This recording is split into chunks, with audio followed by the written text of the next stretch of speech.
کے پیٹ میں جاتا ہے اس کا اثر 40 دن تک رہتا ہے، مگر جس کے رگ رگ میں حرام کے لقمے کا اثر ہو، جس کے نس نس میں حرام کے لقمے کا اثر ہو، اس کے بچے کیا کریں گے؟ اس کے بچے چبوترے میں بیٹھ کر پبجی نہیں کھیلیں گے تو کیا کریں گے؟ دروشی پڑھیں اللہم صلی علی سیدنا شفیعنا حبیبنا و نبینا مولانا محمد مبارک وسلم صلاۃ و سلام علیکہ یا رسول اللہ صلی اللہ تعالی علیہ وسلم۔ اس بات کا احساس ہر ایک آدمی کو ہونا چاہیے، مگر ہم صرف یہ سوچتے ہیں کہ میرے مرنے کے بعد میرا بیٹا میرے لیے کام کرے گا، میرے مرنے کے بعد میرے بچے میرے لیے کام کریں گے، مجھے نیکی کی کوئی ضرورت نہیں ہے، مجھے نیک کام کرنے کی ضرورت نہیں ہے، میں مر جاؤں گا میرے بچے 4-5 مولانا کو بلا کر کے 40ویں کے موقع سے ایصال ثواب کی محفل سجا دیں گے، چہارم کے موقع سے ایصال ثواب کی محفل سجا دیں گے، مدرسے کے بچوں کو مدرسے کے بچوں کو بلا کر قرآن خوانی کروا دیں گے، مگر ہر آدمی اس بات کا احساس کرے، چاہے مسجد کا امام ہو، چاہے مدرسے میں پڑھنے والے مدرسے کا طلبہ ہو، وہ چاہے جتنی بھی رعایت کے ساتھ تجوید کی رعایت کے ساتھ قرآن کی تلاوت کر دیں، تجوید کی رعایت کے ساتھ بچے قرآن کی تلاوت کر دیں گے، امام صاحب حسین جملوں میں حسین الفاظ میں دعا کر دیں گے، مگر وہ درد کہاں سے پیدا ہوگا؟ جو درد باپ کے مرنے کے بعد بیٹے کے سینے میں پیدا ہوتا ہے، وہ درد کہاں سے آئے گا؟ جو درد ماں کے انتقال ہو جانے کے بعد ایک بیٹے کے سینے میں پیدا ہوتا ہے۔ میری زندگی پر میں دھو کرتا ہوں اپنی زندگی پر، جب میرے باپ کے مر جانے کے بعد کبھی چند منٹ بیٹھ کر کے اپنے باپ کے نام سے سورہ فاتحہ کی تلاوت کر کے ان کے نام سے مغفرت کی دعا نہیں کر سکتا ہوں تو کیا فائدہ ایسی زندگی کا؟ میرے باپ نے دوسروں کے سامنے جا کر بھیک مانگی تھی، میرے باپ نے دوسروں کے سامنے جا کر ہاتھ پھیلایا تھا، میں انٹر کا ایگزام دینے والا، میں میٹرک پاس کر لیا، انٹر میں ایڈمیشن لینے والا تھا، میں نے انٹر میں ایڈمیشن لینا چاہا، میرے باپ کے پاس پیسے نہیں تھے، چلا گیا گاؤں کے چودھری کے پاس، اس چودھری کے پاس جا کر گھنٹوں بیٹھا رہا، وہ چودھری فون پہ لگا ہوا ہے، میرا باپ اس کے دروازے پر بیٹھا رہا، 1-2 گھنٹے کے بعد وہ پوچھتا ہے کیا بات ہے؟ جس چودھری سے 20 سال ہم نے بات نہیں کی، اس چودھری سے ہم منہ اٹھا کر کے سوال کر رہے ہیں، میرا بیٹا انٹر میں ایگزام دے، میرا بیٹا انٹر میں ایڈمیشن لینے والا ہے، میرا بیٹا انجینئرنگ میں ایڈمیشن لینے والا ہے، میرے پاس پیسے نہیں ہے، 40,000 روپے ڈونیشن میں لگ رہے ہیں، کہاں سے اتنے پیسے پاؤں گا؟ آپ کے پاس آیا ہوں 40,000 روپے دے دیجیے۔ وہ چودھری منہ اٹھا کر دیکھتا ہے، اس کی شکل دیکھنا سور سے بھی زیادہ بدتر اس کی شکل ہو جاتی ہے، یعنی پیسہ کمایا ہے نا، اس پیسے کی وجہ سے غرور دیکھنا، اس کا احساس دیکھنا، ایسی شکلیں بدل جاتی ہیں پیسہ کمانے کے بعد۔ آج کی تاریخ میں تو پیسے کمانا آسان ہے، کل پیسے کمانا مشکل تھا، دوسروں کے یہاں نوکری کرنا، دوسروں کے یہاں مزدوری کرنا، دوسروں کے یہاں جا کر پسینے بہانے کے بعد پیسے آتے تھے تو ان پیسوں کی قدر و منزلت سمجھی جاتی تھی، ان پیسوں کو قدر کی نگاہ سے لوگ دیکھتے تھے، مگر اب تو حرام کی دولت سے میرا گھر چمک رہا ہے، حرام کی دولت سے میرے بینک میں بیلنس اتنے پڑے ہوئے ہیں، ہمیں کوئی پوچھنے والا نہیں ہے، آسان کمائی، باپ بھی خوشی کے ساتھ وہ پیسہ کھا رہا ہے، بیٹا موبائل میں فون لگا رہا ہے، کسی کو دھوکہ دے رہا ہے، دھوکہ دے کر پیسے کما لیا، اس کے اکاؤنٹ سے پیسہ ہڑپ لیا، وہ باپ بھی قیامت کے دن اسے جواب دینا ہوگا اور وہ بیٹا بھی جواب دے گا۔ اے ظالم، کل تک 1 کلو چاول کے لیے دوسروں کے دروازے پر بیٹھا رہتا تھا، دوسروں کے دروازے سے جب تک بھیک مانگ کر نہیں لاتا تھا، تیرے گھر میں چولہا تک نہیں جلتا تھا، آج دوسروں کا پیسہ ہڑپ کر اپنے اکاؤنٹ میں پیسے جمع کر کر کے کروڑوں کی جائیداد تم نے جمع کر لی اور اچھی خاصی بلڈنگ بنوا لی۔ کسی نے وہ پیسہ اپنی ماں کے علاج کے لیے رکھا تھا، کسی نے بہن کی شادی کے لیے رکھا تھا، کسی نے بیٹی کو بیاہ کرنے کے لیے رکھا تھا، ان پیسوں کو جمع کر کے تم نے جو بیلنس جمع کیا ہے تمہیں کیا لگتا ہے اس کا جواب نہیں دینا پڑے گا؟ حرام کا ایک لقمہ جب کسی کے پیٹ میں جاتا ہے اس کا اثر 40 دن تک رہتا ہے، مگر جس کے رگ رگ میں حرام کے لقمے کا اثر ہو، جس کے نس نس میں حرام کے لقمے کا اثر ہو، اس کے بچے کیا کریں گے؟ اس کے بچے چبوترے میں بیٹھ کر پبجی نہیں کھیلیں گے تو کیا کھیلیں گے؟ اس کا بیٹا رنڈی نہیں نچوائے گا تو کیا کرے گا؟ وہ ہوٹل میں جا کر طوائفوں کے ساتھ عیش نہیں کرے گا تو کیا کرے گا؟ وہ رنڈیوں کے ساتھ جا کر آنکھ مچولی کا کھیل نہیں کھیلے گا تو کیا کرے گا؟ اس باپ کو پوچھنا چاہیے تھا، روزانہ جو کار بدل رہا ہے کہاں سے پیسے آ رہے ہیں؟ روزانہ جو بائک بدل رہا ہے کہاں سے پیسے آ رہے ہیں؟ یہ پیسے کہاں سے کما رہا ہے؟ کب تک 1 کلو چاول خریدنے کی طاقت نہیں تھی، آج ہم مہینے میں کاریں بدل رہی ہیں، مہینے میں بائک سے بدل رہی ہے، یہ پیسے کہاں سے آ رہے ہیں؟ اسے بتاؤ، خبردار خبردار میرے بیٹے، یہ حرام کی کمائی کو اس گھر میں داخل مت کر لو۔ یہ گھر مندروں میں گھنٹی بجانے والے کا گھر نہیں ہے، یہ مصطفیٰ کا کلمہ پڑھنے والے کا آنگن ہے، یہ مصطفیٰ کی شریعت پہ چلنے والے کا مکان ہے۔ یہ حرام کی کمائی مت لانا۔ حرام کی کمائی کے تعلق سے حضور فرماتے ہیں جو حرام کمائی کھاتا ہے وہ اپنی ماں کے ساتھ زنا کرنے کے مترادف ٹھہرایا جاتا ہے۔ حضور فرماتے ہیں 1 درہم کے برابر اگر کوئی رشوت کھاتا ہے، رشوت حرام ہے، اس کے تعلق سے حضور فرماتے ہیں کہ وہ اپنی ماں کے ساتھ زنا کرنے کے مترادف ہے۔ نبی کونین فرماتے ہیں جو 1 درہم کے برابر سود کھاتا ہے وہ 36 مرتبہ اپنی ماں کے ساتھ زنا کرتا ہے۔ یہ سود کا بھی بازار ہمارے درمیان ہے۔ حرام کی تمام کمائی کا ڈھنڈورا ہم پیٹتے ہیں، ہمیں احساس تک نہیں ہوتا ہے۔ وہ باپ بھی مسکی لے لے کر کے کھاتا ہے، اپنے بیٹے کو کبھی ٹوکتا تک نہیں ہے۔ اپنے بیٹے کو ٹوکنا چاہیے۔ باپ اگر اتنا عذاب چھوڑ رہا ہے تو اس بیٹے کے تمام کرتوتوں پہ یاد رکھنا تمہاری 5 وقتہ ساری نمازیں برباد ہو جائیں گی۔ حضور فرماتے ہیں کل قیامت میں جب جنتیوں کی صفیں لگائی جائیں گی، ایک طرف جنتی کی صف ہوگی، ایک طرف جہنمی کی صف ہوگی۔ جہنمی سے جہنمیوں کی صف سے ایک جہنمی نکلے گا اور اپنی جنتیوں کی صف سے ایک آدمی کو کھینچ کر باہر نکالے گا اور اسے پیٹنا شروع کر دے گا۔ اتنا تماچا مارے گا کہ اس کے چہرے کی جغرافیہ تبدیل ہو جائے گی۔ فرشتے پوچھیں گے کیوں مار رہا ہے؟ اللہ رب العزت کی بارگاہ تک بات پہنچے گی، کیوں مار رہا ہے؟ یہ تو جنت میں جانے کے تعلق سے اس کا فیصلہ ہو چکا ہے، اسے جنتی کے سب سے نکال کر کیوں مار رہا ہے؟ وہ جہنمی بولے گا پروردگار یہ میرا باپ ہے، خود 5 وقت نماز پڑھ کر جنت تو کما لیا، مگر میں آوارہ لڑکوں کے ساتھ گھومتا تھا، مجھے ٹوکا نہیں۔ میں حرام کمائی کی طرف جاتا تھا، میرے باپ نے کبھی ٹوکا نہیں۔ میں رات کے 11-12 بجے گھر لوٹتا تھا، میرے باپ نے کبھی مجھ سے پوچھا نہیں۔ اگر میرا باپ مجھے ٹوکتا، میرا باپ ہر قدم پہ میری رہنمائی کرتا، تو جس طرح آج یہ نماز پڑھ کر جنتیوں کی صف میں کھڑا ہے، میں بھی جنتیوں کی صف میں کھڑا ہوتا۔ اے پروردگار، میری زندگی برباد کرنے والا یہ آدمی، مجھے تباہ کرنے والا یہ آدمی، میری زندگی کو جہنم بنانے والا یہ آدمی ہے۔ خدا فرمائے گا اس نے صرف اپنے بارے میں سوچا، اپنی اولاد کے بارے میں نہیں سوچا، اس لیے اب یہ تنہا جہنم میں نہیں جائے گا۔ اب اس کو جس نے جہنمی بنایا وہ باپ بھی اب جہنم میں جائے گا، اس کا باپ بھی جہنمی ہوگا۔ حضور فرماتے ہیں، نبی کونین صلی اللہ تعالی علیہ وسلم ارشاد فرماتے ہیں ہر باپ کو یہ احساس ہونا چاہیے ہماری اولادیں ہماری چلے جانے کے بعد ہمارے لیے کیا کریں گی۔ ہم نے اپنے بچوں کے لیے اتنی تکلیفیں اٹھائی، اتنے درد جھیلے، ہم نے دوسروں کے سامنے جا کر ہاتھ پھیلا کر بھیک مانگا اور اپنے بیٹے کا ایڈمیشن کرایا، مگر میرا بیٹا ہمارے 40واں کے موقع سے، چہارم کے موقع سے وہ آ کر کے تھانے دار لوگوں کو بلاتا ہے، راجنیتی کرنے والے نیتا کو بلاتا ہے اور بلا کر کے بریانی پکا کر لوگوں کو کھلاتا ہے اس خیال کے ساتھ کہ ہم کو اسکیم دے گا، ہم کو تھانہ میں سپورٹ کرے گا۔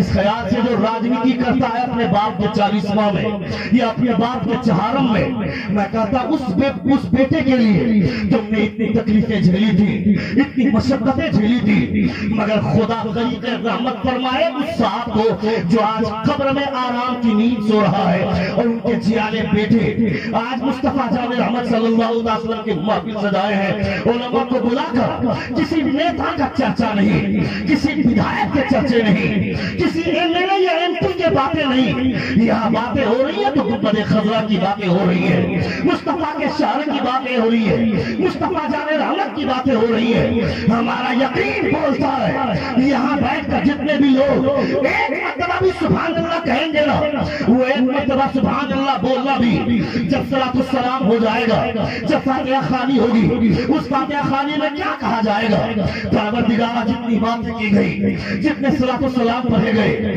جتنے بیانات نعت ہوئے، نعت خوانی ہوئی، مولا کس نے بھی کسی ایک مرتبہ کسی نے بھی اگر ایک مرتبہ تیرا نام لیا ہے، ان تماموں میں جتنا ثواب ملنے والا ہے وہ تمام کے تمام ثواب حضور کے وسیلے سے تمام اولیاء تمام انبیاء کا نام لیا جاتا ہے۔ ہم لوگ اپنی فاتحہ خانی میں کیا کرواتے ہیں؟ شب برات کے فاتحہ میں شب برات کے موقع سے 2 ختم قرآن کی تلاوت ہو گئی، امام صاحب آ گئے، ان کو بولتے ہیں 1 ختم حضور کے نام سے، 15 پارہ غوث اعظم کے نام سے، اور 15 پارہ میری ماں کے نام سے بخش دیجیے۔ 3 ختم کی تلاوت ہوئی، 1 ختم حضور کے نام پہ بخش دیجیے، اور 1 ختم غوث اعظم کے نام پہ، اور 1 ختم میری امی کے نام سے۔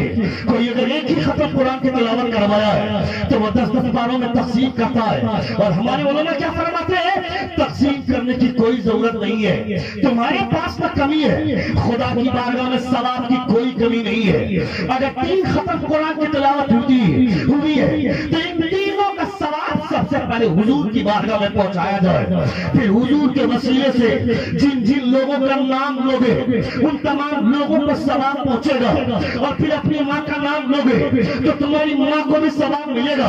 حضور کو سب سے پہلے بھیج دو گے تو حضور کے وسیلے سے جتنے لوگوں کا نام لوگے کسی کو تقسیم کر کے نہیں، سب کو برابر ثواب دیا جائے گا، سب کو برابر ثواب ملے گا، سب کو برابر حصہ ملے گا۔ تعالیٰ علیہ وسلم کی شریعت ہے، ہم تقسیم نہ کریں، ہم سب کو حضور کی بارگاہ میں پہنچا دیں، پھر حضور کے توسط سے حضور کی وساطت سے سب کو برابر ثواب ملے گا۔ میرے رب کے پاس ثواب کی کمی نہیں ہے، اللہ رب العزت ثواب کا دریا بہاتا ہے، مگر ہمیں احساس ہونا چاہیے ان باتوں کا۔ مر جانے کے بعد ہمارے بچے ہمیں یاد کرے نہ کرے، آج اس بارے میں سوچنا ہے۔ ہر آدمی کو آج اس بات کا احساس کرنا چاہیے کہ میرے مر جانے کے بعد میرے بچے مجھے خیال کرے نہ کرے، مگر مجھے تو خیال کرنا ہوگا۔ تم کو کیا لگتا ہے کہ زندگی بھر کی تمام گناہ ہم نے کما لیے، مگر اللہ رب العزت کی بارگاہ میں اب جائیں گے کس منہ سے جائیں گے؟ تو میں اس بات کا احساس ہونا چاہیے کہ خدا کی بارگاہ میں لوٹ کر کے تو آؤ، اللہ کی طرف آ کر کے تو دیکھو، اللہ کی طرف آؤ گے تو اللہ رب العزت تمہیں اپنے رحمت کی چادر میں ڈھانپے گا، اللہ رب العزت کرم فرمائے گا۔ ایک مرتبہ آنسو بہانا، بیوی چلی جائے بیوی کی محبت میں آنسو بہانا، بیٹے کی محبت میں آنسو بہانا، اولاد کی محبت میں آنسو بہانا، باپ کی محبت میں آنسو بہانا، کبھی خدا کے خوف میں آنسو بہا کر دیکھو، کبھی خدا کے ڈر سے آنسو بہا کر دیکھو۔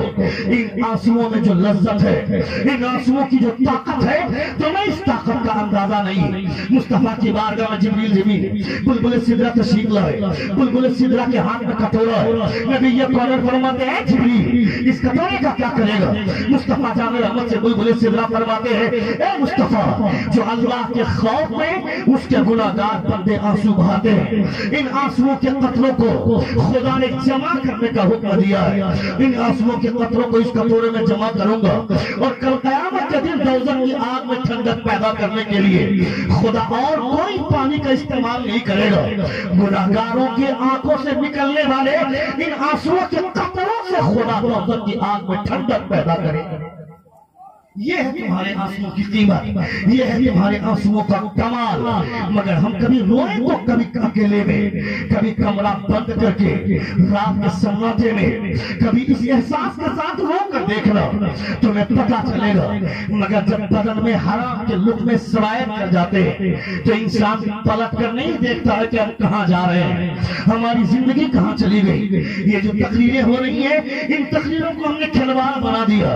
ہم تو روز تقریریں سنتے ہیں، کیا فائدہ تقریریں سن کر؟ ہمیں تو یہ بھی اب تک نہیں سمجھ میں آیا ہے کہ مصطفیٰ کی محفل میں بیٹھنے کا عادت کیا ہوتا ہے۔ جیسے جس حالت میں ہے منہ اٹھا کر چل دیے مصطفیٰ کی بارگاہ میں، کسی کو یہ بھی توفیق نہیں ہوئی کہ اگر ٹوپی نہیں ہے تو سر میں رومال رکھ لیں۔ یہ حضور کی باتیں ہو رہی ہیں، یہاں خدا کی باتیں ہو رہی ہیں، قرآن مقدس کی تلاوتیں ہوں گی، رسول دیوتار صلی اللہ علیہ وسلم کے اوصاف بیان کیے جائیں گے۔ یہ بھی ہم کو احساس نہیں ہے۔